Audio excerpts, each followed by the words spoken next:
दोस्तों, जब आप बैंक निफ्टी ऑप्शन के अंदर किसी ब्रोकर के पास में कोई दूर की आउट ऑफ द मनी की स्ट्राइक प्राइस के कॉल या पुट को बाय करने की कोशिश करते होंगे, ऑर्डर प्लेस करते हैं, तो आपका ऑर्डर रिजेक्ट हो जाता है और आपको आपके ब्रोकर की तरफ से इस तरह का मैसेज दिखाई देता है। अब यहाँ पे मैं किसी ब्रोकर का नाम नहीं लूँगा, आप जानते हैं। तो अब ये जो ऑर्डर आपका रिजेक्ट हो जाता है और आपको इस तरह का मैसेज आता है, तो ये मैसेज का मतलब क्या है और आपका ऑर्डर क्यों रिजेक्ट हो जाता है और क्या सभी ब्रोकर के साथ में ये इश्यू प्रॉब्लम है क्या? आज यही मैं आपको इस वीडियो के अंदर बताने वाला हूँ। तो दोस्तों, सबसे पहले इस वीडियो को लाइक और चैनल को सब्सक्राइब कर लीजिए। Buy orders are block for this strike price due to open interest limits prescribe by SEBI. इस तरह का आपको यहाँ पे मैसेज आता है और आपको एक रेंज प्रोवाइड की जाती है और आपको कहा जाता है कि इस रेंज के अंदर ही आपको जो है कि स्ट्राइक प्राइसेस के कॉल या पुट आप बाय कर सकते हो। तो दोस्तों, सबसे पहली बात तो ये है कि ये जो इशू है ये सभी ब्रोकर के साथ में नहीं है, ये उन्हीं ब्रोकर के साथ में है जिनके नंबर ऑफ जो क्लाइंट्स हैं वो ज़्यादा है।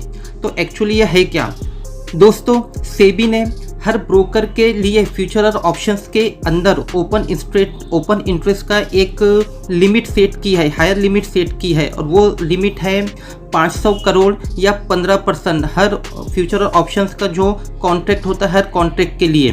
तो हर ब्रोकर को ये जो रूल है इसको मेंटेन करना पड़ता है ताकि वो इस रूल को ब्रीच ना कर सके। तो जो छोटे ब्रोकर होते हैं उनके पास में नंबर ऑफ क्लाइंट्स कम होते हैं, तो वो इस रूल के पास में इस लिमिट को ब्रेक ही नहीं कर पाते, मतलब उसके नज़दीक भी नहीं पहुंच पाते। लेकिन जो बड़े ब्रोकर है जिनके पास में number of trader, number of जो क्लाइंट्स है वो ज़्यादा है और ख़ासकर इंडेक्स ऑप्शंस के अंदर ट्रेड करने वाले जैसे निफ्टी और बैंक निफ्टी के अंदर, तो वो जो ब्रोकर है तो वो ब्रोकर हो सकता है कि ये जो लिमिट सेबी ने सेट की है उसको ब्रीच कर दे, उसको क्रॉस कर दे, इसलिए वो ये रूल उससे टूटे ना, ये लिमिट उससे ब्रेक ना हो, इसलिए वो इस तरह का डेली का आपको रेस्ट्रिक्शंस देता है।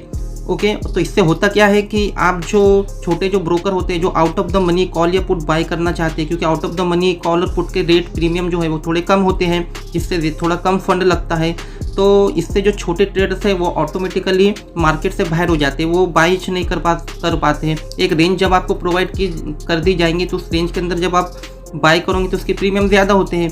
तो इस तरह से जो बड़े ब्रोकर है वो अपना जो सेबी ने ओपन इंटरेस्ट का जो रूल बनाया है उसको वो मेंटेन करते हैं, उसको ब्रीच नहीं करते हैं।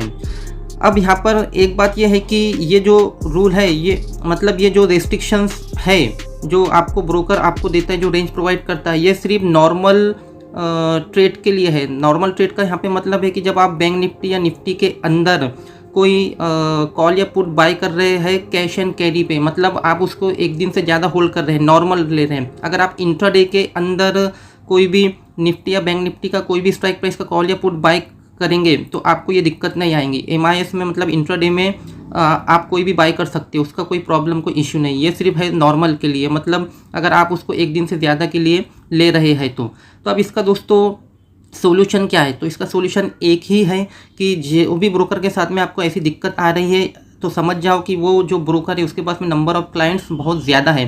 तो आपको फिर एक ऐसे ब्रोकर के पास में अकाउंट ओपन करना है। अगर आप बैंक निफ्टी और निफ्टी के अंदर या फ्यूचर ऑप्शंस के अंदर जो है इस तरह की ट्रेडिंग करना चाहते हो जहाँ पे आपको ऐसी दिक्कत ना आए, तो आपको एक छोटे ब्रोकर के पास में अपना डीमैट अकाउंट ओपन कीजिए और वहाँ पर इस तरह से आप जो है ट्रेडिंग कर सकते हैं। तो होप आपको ये वीडियो समझ में आया होगा, वीडियो पसंद आया होगा। मिलते हैं नेक्स्ट वीडियो के अंदर।